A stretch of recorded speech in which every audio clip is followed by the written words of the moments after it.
everyone, and welcome to episode 1 of Relegation Rescue here in the German Bundesliga, and welcome to Augsburg. You can see that the league table shows that Augsburg are sitting directly on the bottom of the table. It is Christmas Day of 2019 and 5 points away from safety. And things have not been going well for them. Let's just have a quick look around the club. For today's episode, it's just a bit of an introduction, really. We will play our first competitive match in the next episode. But for today, we're just going to have a look around the club and see why it is potentially that they're sitting bottom of the table. I was a bit surprised that it was going to be them when I loaded up this save, but I'm happy to go with this and see whether we can rescue them from the despair of relegation. So first thing to notice is that their club finances are not particularly brilliant. They're in the red in the overall balance. You can see that they've got still a bit of a transfer budget, but their wage structure is a little bit skewed as well. So we're probably going to have to redress the balance in the squad somehow, get rid of a few people, get some money in, rebalance the squad, it feels like. In terms of their form this season, for the first half of the season, it's on 17 games so far, which is dead central to the middle point of the Bundesliga. It's been dreadful, hasn't it? It really has. What they've got? They've got 1, 2, 3 wins in the league all season long, couple of draws, the rest of defeats. It doesn't bear thinking about, does it really? But why is that? What's wrong with this group of players? In terms of their transfers in this particular last summer window, you can see that they released 13.75 million worth of players. They bought in 21 million. They bought in the likes of Viago as a left back, who's reasonable, I would say, pretty good. Next one on their list, their main summer acquisition was this guy, Thomas Kubek, and he's a goalkeeper who's got limited handling, but other than that, mentals, physicals, all good. Some pretty good goalkeeping attributes there, so it's not a bad goalkeeper by any stretch. But if we go and have a look at the main screen again, you can see that their goals conceded is 32, 16th best in the league, and they've scored 20, which is only the 12th best in the league, but neither of them are sort of 18th best in the league, so there's obviously just a bit unlucky here and there with some results along the way. Let's go and have a look in the squad. I haven't really looked around at all, to be honest. I've just loaded up. If we go to the inbox, for example, you can see we're still on the first day of being hired as the manager. So let's go into the squad and see what current ability we've got, what the height is. And it's a guy called Philip Max. I'm sure some of these names will mean something to you, and probably a fair amount of them may not. But, you know, left back, really good. So that's the benchmark as to what we're looking for. Good determination, good crossing, good pace. So that's something to work with down the left-hand side. Next one on the list is a striker.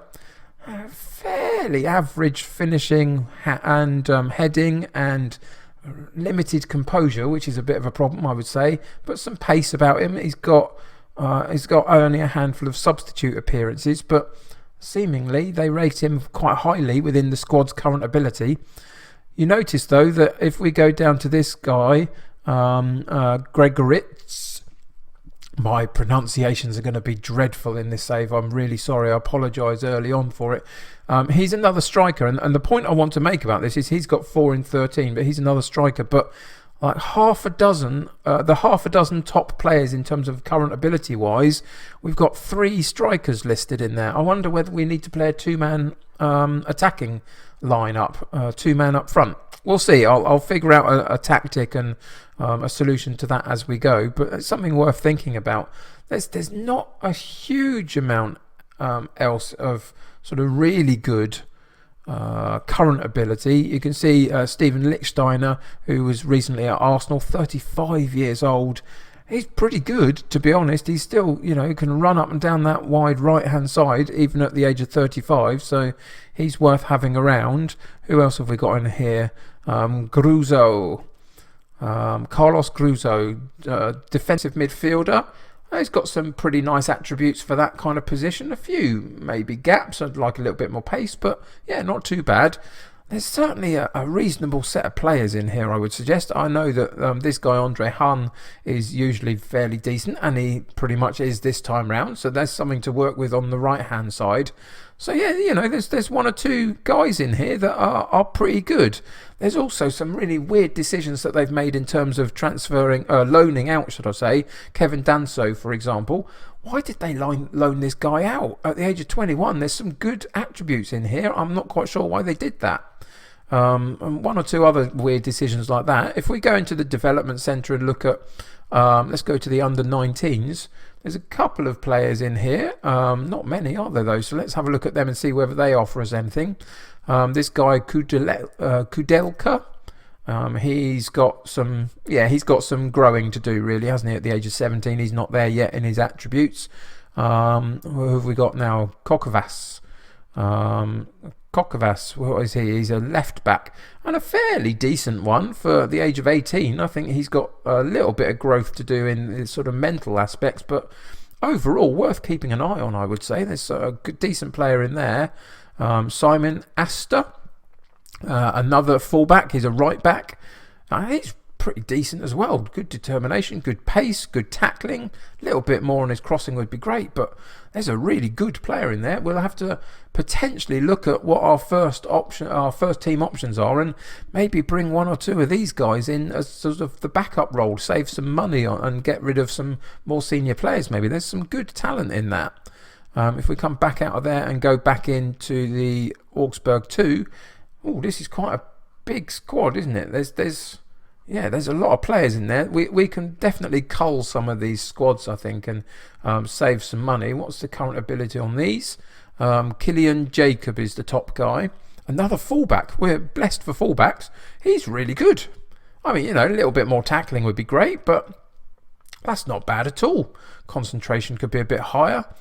21 years old and German. Again, do we need to get a couple of these guys out of our first team squad maybe and replace them with some of these younger guys? Maybe I'll have to continue to look into that as I just set up tactics and stuff. But yeah, what's the potential? There's a couple of others with potential. Lanus, something like that. Benjamin Lanus as a goalkeeper. Yeah, he's definitely got some big gaps, hasn't he, really? At the age of 20, I would hope that he'd be better than that, but they still potentially think he's got some room to grow. Okay, fair enough.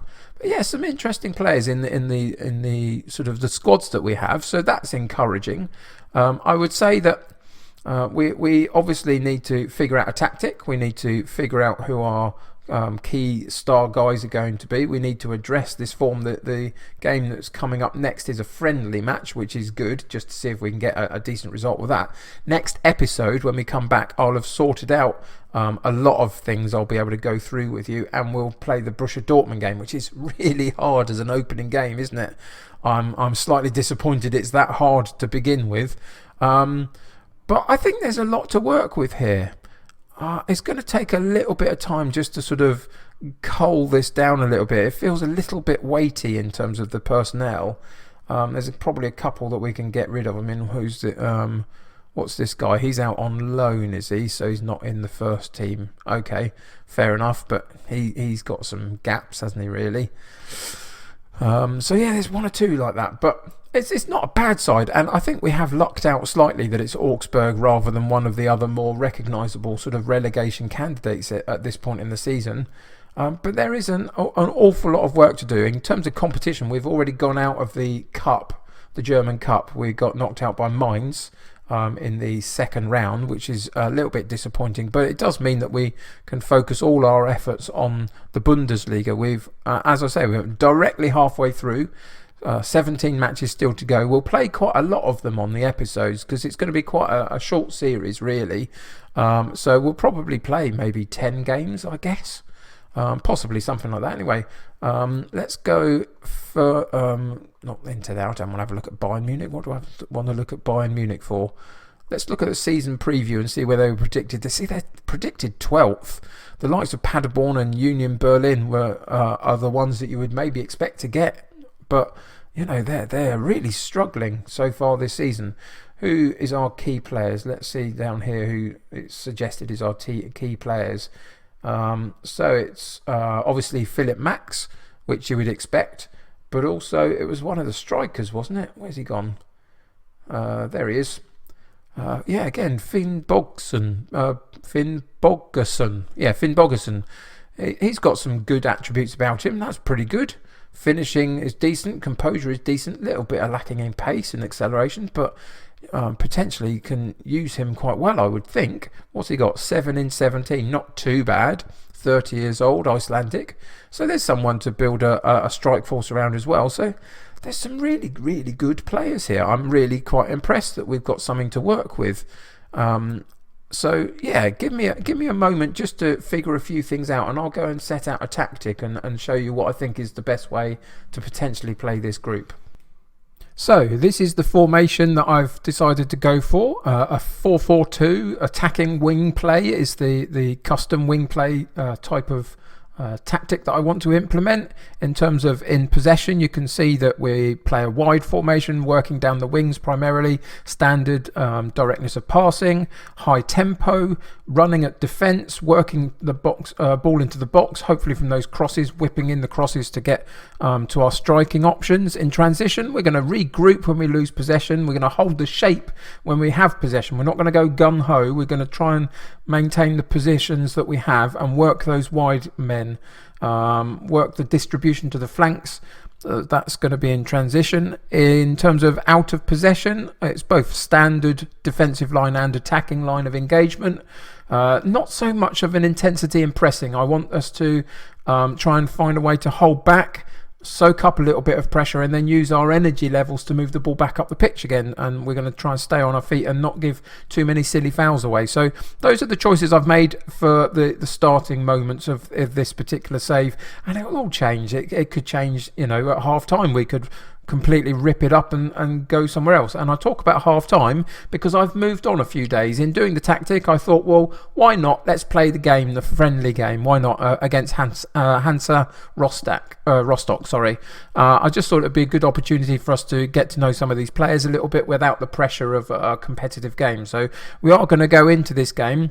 I'm not going to talk you through the team too much. You can see that the team is there. I don't know these players particularly well, as you don't yet, and pretty much everybody else that's fit and healthy is on the bench. We've got a couple of people that I've been trying to get out of the club. I've already got a couple out of the club, and I will tell you about that in the next episode, because I've got potentially some coming in as well, mostly on loans, but we'll talk about that next episode. I think that will be worth spending a little bit of time doing. So today is just about the players that I've got, getting them out on the football pitch, seeing if we can get some confidence and build some momentum moving back into the competitive game. So let's get into this particular friendly and see what happens.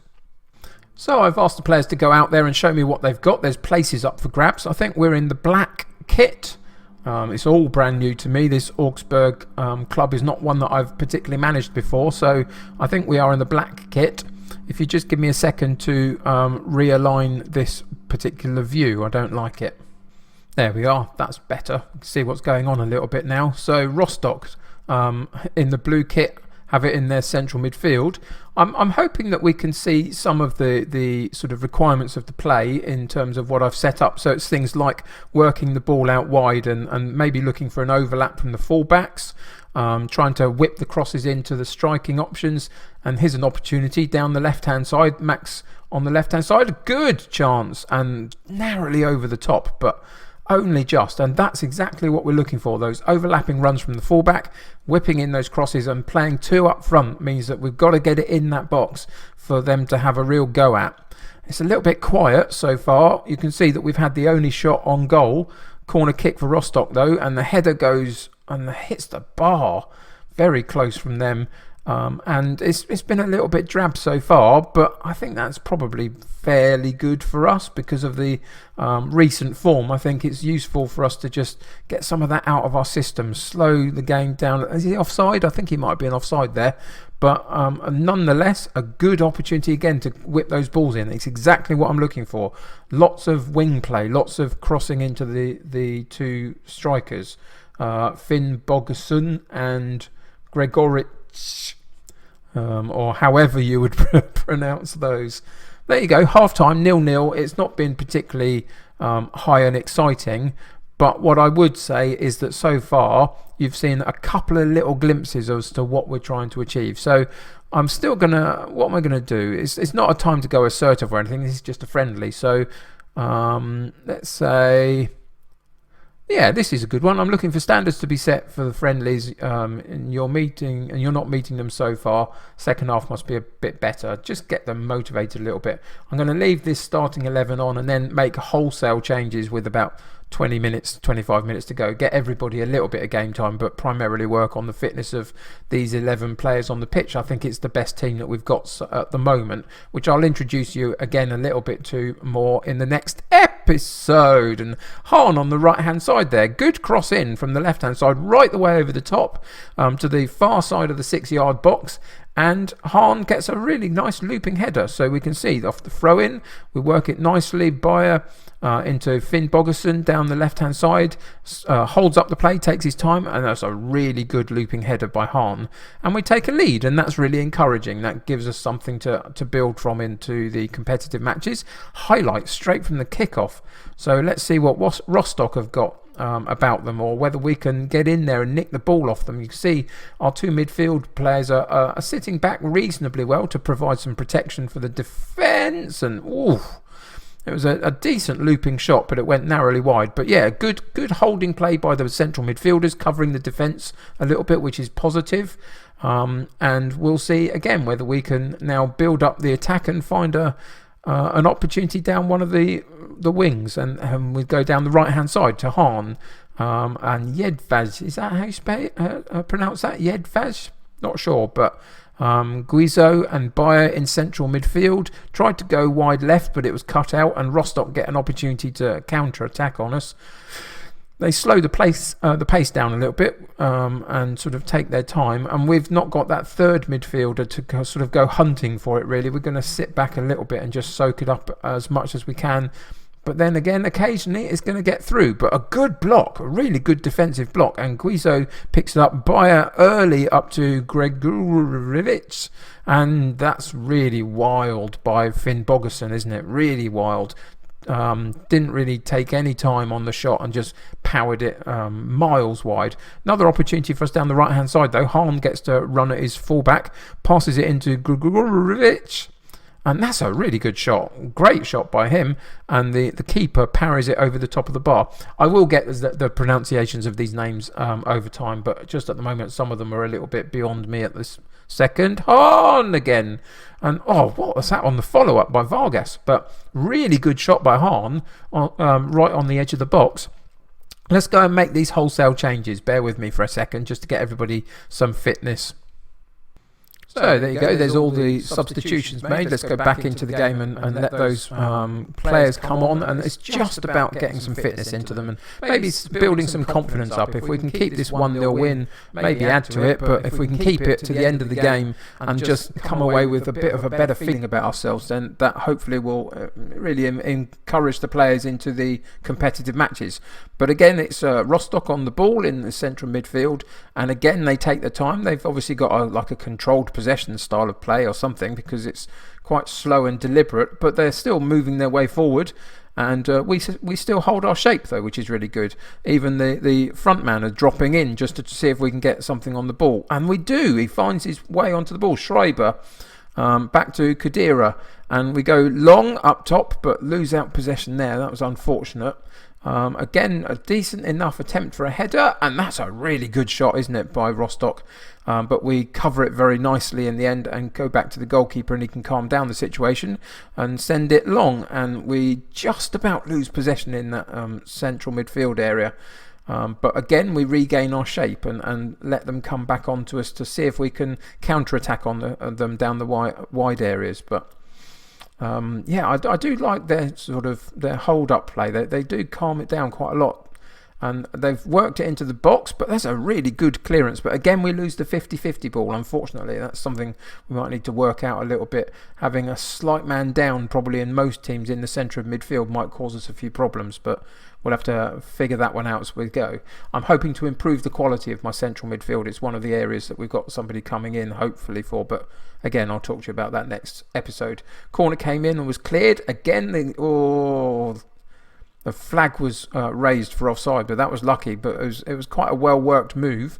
The free kick that they're replaying. not replaying. I thought they were going to replay the corner kick, but they didn't. That's a free kick straight over the top of the bar, which came to nothing. A good chance for us now, and the cross comes right into the far post, and a looping header right over the top of the bar, but not by much. And that was a decent opportunity for us off that free kick.